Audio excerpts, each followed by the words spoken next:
Bismillahirrahmanirrahim. Assalamualaikum warahmatullahi wabarakatuh. Hari ini di materi ini saya Abidi Aziz Faiz akan membicarakan mengenai teori rekognisi. Dan nanti ini teori rekognisi ini akan saya kontekskan misalnya dalam konteks bagaimana itu bisa diterapkan di dalam konteks relasi agama minoritas dengan mayoritas di dalam konteks sistem negara. Ini penting dibicarakan karena teori rekognisi ini menjadi dasar-dasar penting untuk kemudian kita bisa hidup bersama, harmoni dan saling mencintai satu sama lain.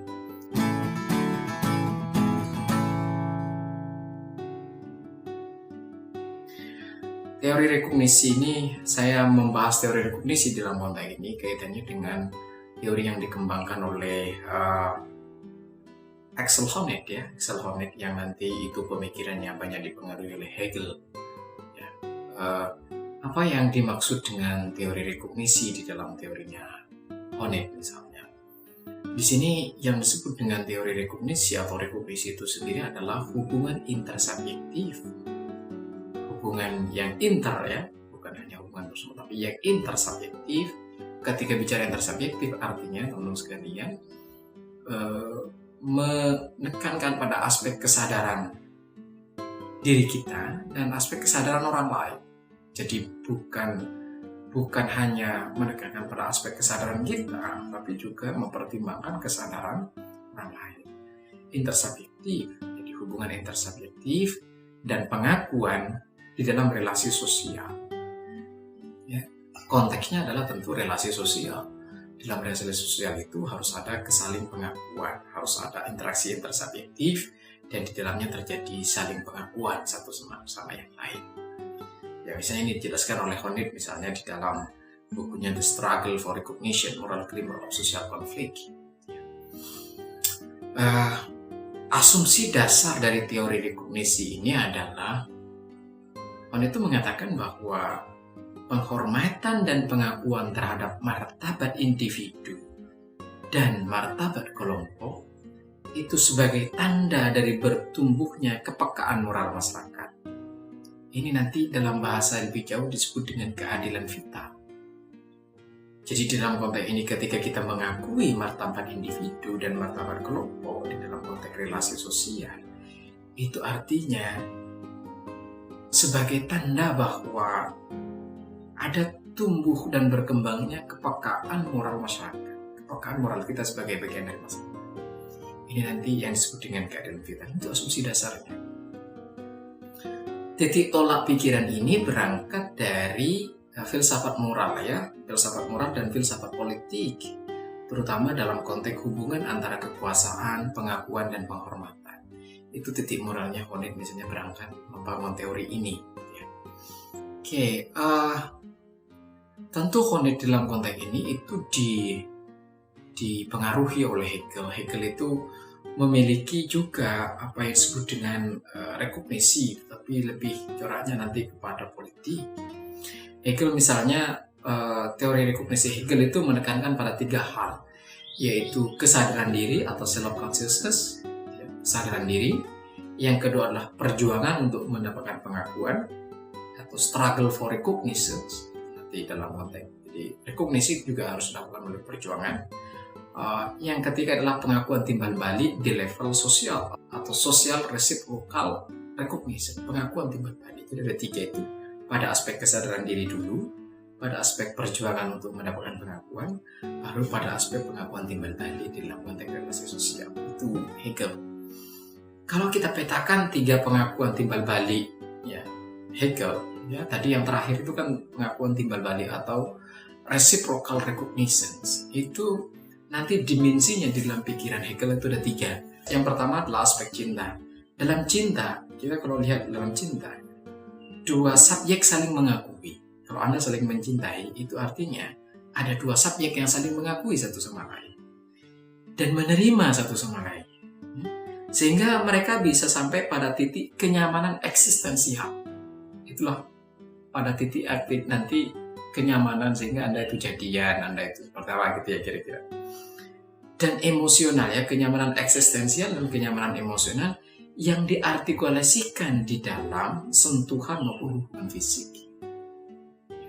Jadi aspek yang pertama nanti aspek pengakuan timbal balik itu harus ada cinta.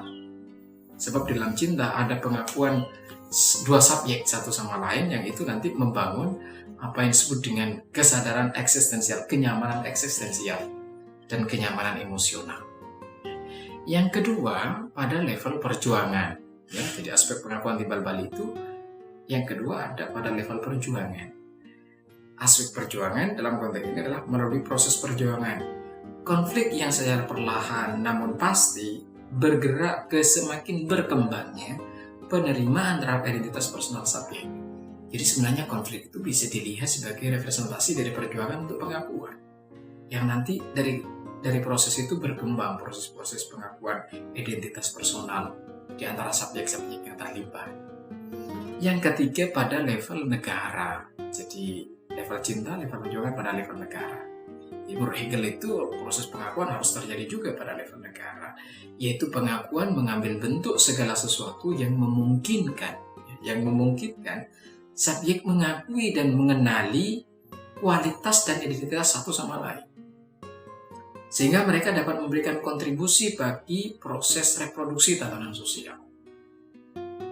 Jadi kita harus memastikan dalam konteks ini kemungkinan subjek saling mengakui dan saling mengenali kualitas masing-masing, sehingga ketika sudah saling dikenali kualitas masing-masing itu memberikan aspek kontributif di dalam proses reproduksi tatanan sosial yang lebih baik. Ya, kira-kira gitu. Nah, nanti pengakuan level tertinggi atau rekognisi tertinggi bagi Hegel itu yaitu pada apa yang disebut dengan pengakuan dalam aspek objektif spirit. Ya. Level dialektika objektif spirit itu terjadi dalam tiga hal, yaitu tahap keluarga, tahap masyarakat sipil, dan tahap negara. Jadi level pengakuan itu harus terjadi di dalam tiga ruang itu, tahap keluarga, tahap masyarakat sipil, dan tahap negara. Di dalam tiga hal itu, jika terjadi proses pengakuan satu sama lain, itu sudah masuk pada apa yang disebut oleh Hegel dengan objektif spirit, pengakuan yang sifatnya terjadinya momen objektif spirit, di mana pengakuan hadir dengan baik di dalamnya. Nah, sekarang kita masuk misalnya pada argumen dasar dari teori rekognisi ini, ya, terutama nanti Honneth yang masuknya di sini. Apa argumen dasar teori rekognisi? Argumen dasar dari teori rekognisi adalah konsep pengakuan adalah bagian sentral dari filsafat moral dan filsafat politik. Kenapa? Sebab munculnya gerakan-gerakan sosial baru tidak lagi hanya menuntut melulu kesadaran ekonomi. Ini biasanya yang diperjuangkan oleh teman-teman kiri, ya. Tidak lagi hanya menuntut melalui kesetaraan ekonomi, tetapi juga pengakuan terhadap identitas partikular mereka. Jadi pengakuan itu tidak hanya pada aspek-aspek ekonomi distributif, tetapi juga pada aspek-aspek pengakuan terhadap identitas partikular. Ini penting. Yang kedua, Honneth misalnya memberikan argumen kira-kira begini. Kualitas moral dan relasi sosial tidak lagi hanya diukur melalui atau dalam konteks distribusi yang adil, merata atas barang-barang material, tetapi individu-individu yang berasal dari latar belakang yang berbeda dan saling mengenali, saling mengakui satu sama lain. Di situ ya argumennya. Jadi argumennya memang berkebalikan dengan argumen pengakuan dalam aspek ekonomi atau rekognisi dalam aspek ekonomi. Kalau aspek ekonomi nanti Marxis misalnya yang lebih menekankan pada distribusi material, tapi dalam konteks ini adalah juga penting diutarakan bahwa aspek pengakuan bagi individu-individu yang memiliki identitas dan latar belakang yang berbeda-beda itu juga penting diketengahkan untuk mengenali dan saling mengakui satu sama lain. Karena nanti ketika ada pengakuan utuh, itu berarti sudah ada level apa yang disebut dengan kenyamanan eksistensialis dan kenyamanan emosional dalam relasi sosial. Argumen dasar yang lain adalah misalnya argumen Honneth di sini ya, yang mengatakan semua bentuk konflik sosial di dalam masyarakat sekarang ini adalah suatu bentuk perjuangan untuk mendapatkan pengakuan, struggle for recognition. Jadi Honneth memandang bahwa konflik sosial itu tidak semata-mata dalam konteks konflik sosial negatif, tetapi dia melihat dimensi dari konflik itu bahwa itu adalah aspek perjuangan untuk pengakuan. struggle for recognition. Konsep subjek di dalam filsafat pun haruslah direkonstruksi kembali, itu kata Honeth, yakni sebagai subjek yang justru mengenali dan menegaskan dirinya melalui pengakuan timbal balik terhadap subjek yang lain.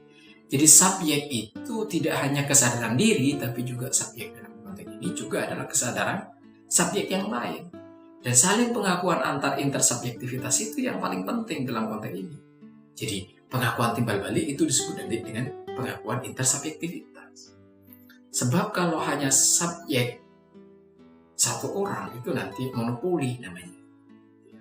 Pada titik ini Honeth lalu menarik kesimpulan bahwa status subjek sebenarnya sangatlah bergantung pada pengakuan-pengakuan dari subjek-subjek lainnya di dalam kehidupan bersama. Jadi kalau kehidupan bersama itu, subjek itu berarti jika diakui. Suatu subjek tidak berarti dan tidak memiliki maknanya jika tidak diakui dalam konteks, tentu dalam konteks relasi sosial. Karena itu, jika ingin sampai pada kenyamanan eksistensialis dan kenyamanan sosial, gitu ya, maka subjek-subjek yang ada itu harus diakui. Dan subjek-subjek itu nanti bergantung pengakuannya atas subjek yang lain. Jadi eksistensi satu subjek bergantung juga pada pengakuan eksistensi subjek yang lain di dalam konteks relasi sosial. Sebab tidak ada maknanya satu subjek jika tidak diakui oleh subjek yang lain dalam konteks relasi sosial. Ya.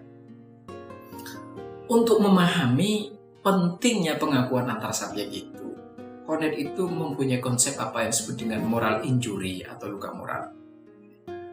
Apa yang dia katakan? Kira-kira begini, teman-teman sekalian.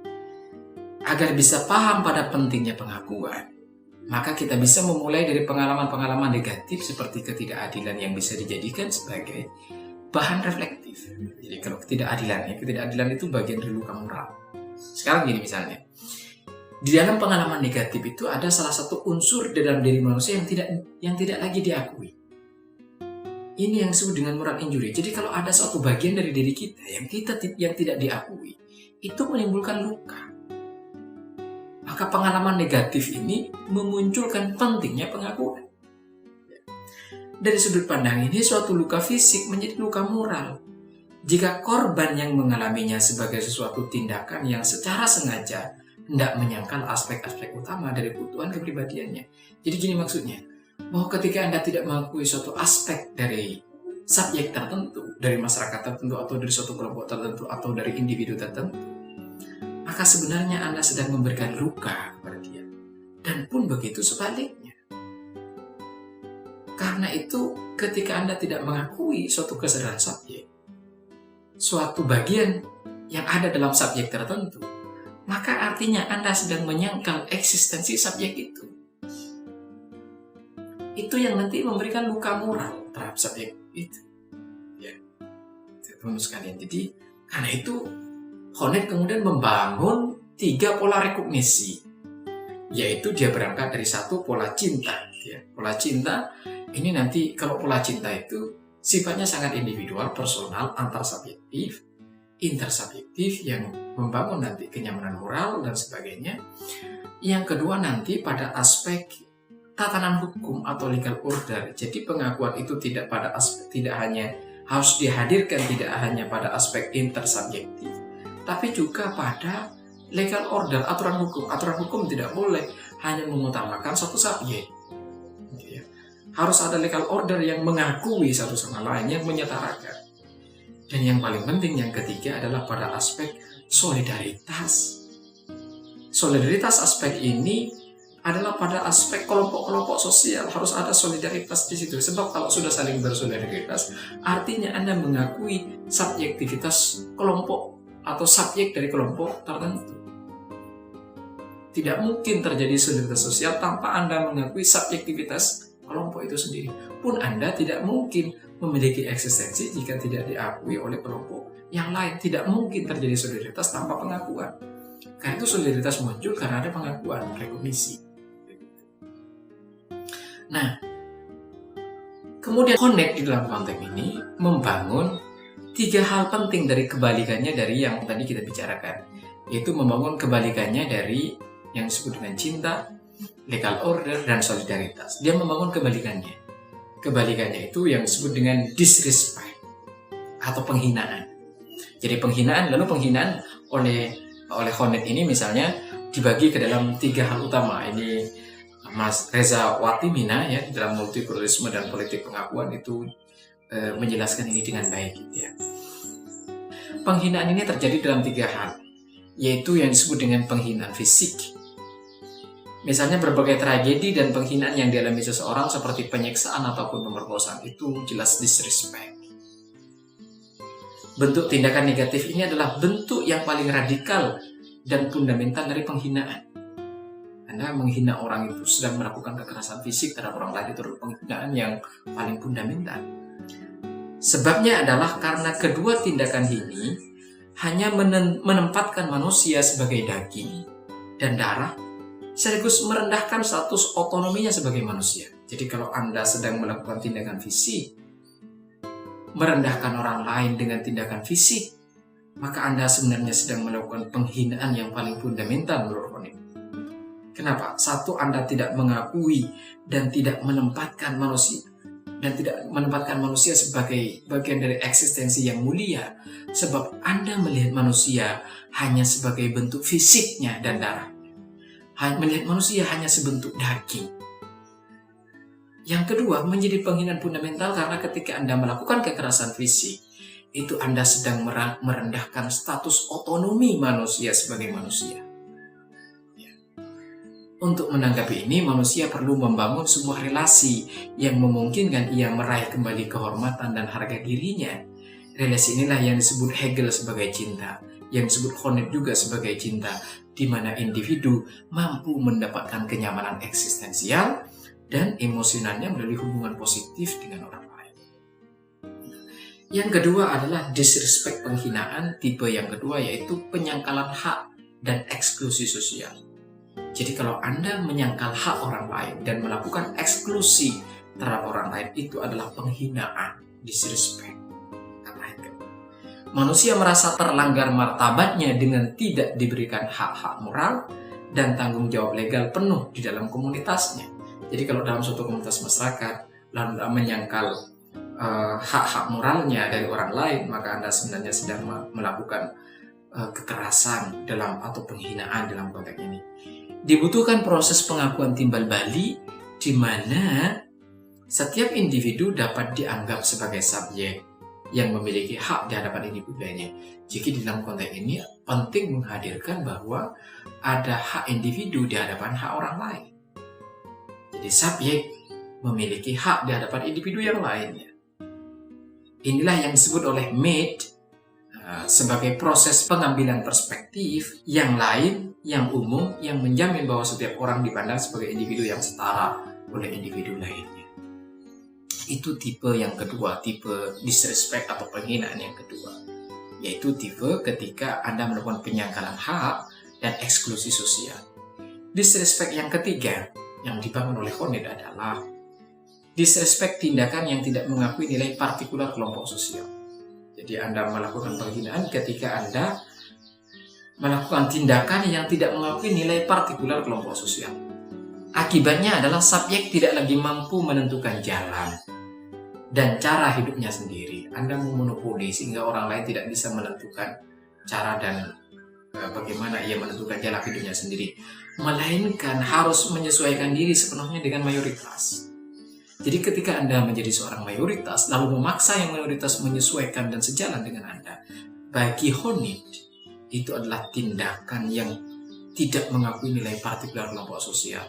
Harus menyesuaikan dengan kelompok mayoritas, itu artinya nilai partikular seseorang dihilangkan, lalu yang minoritas itu diajak untuk kemudian menyesuaikan yang mayoritas. Menyesuaikan dengan mayoritas artinya ada paksaan di sana untuk menghilangkan identitas partikularnya. Untuk menanggapi ini, politik pengakuan haruslah mengambil bentuk penciptaan relasi-relasi positif sehingga individu bisa diterima dalam lingkaran solidaritas sosial dan dihargai sepenuhnya dalam konteks keunikan cara hidup maupun kemampuannya. Jadi kemampuan seseorang, cara hidup seseorang itu harus diakui berdasarkan keunikan-keunikannya.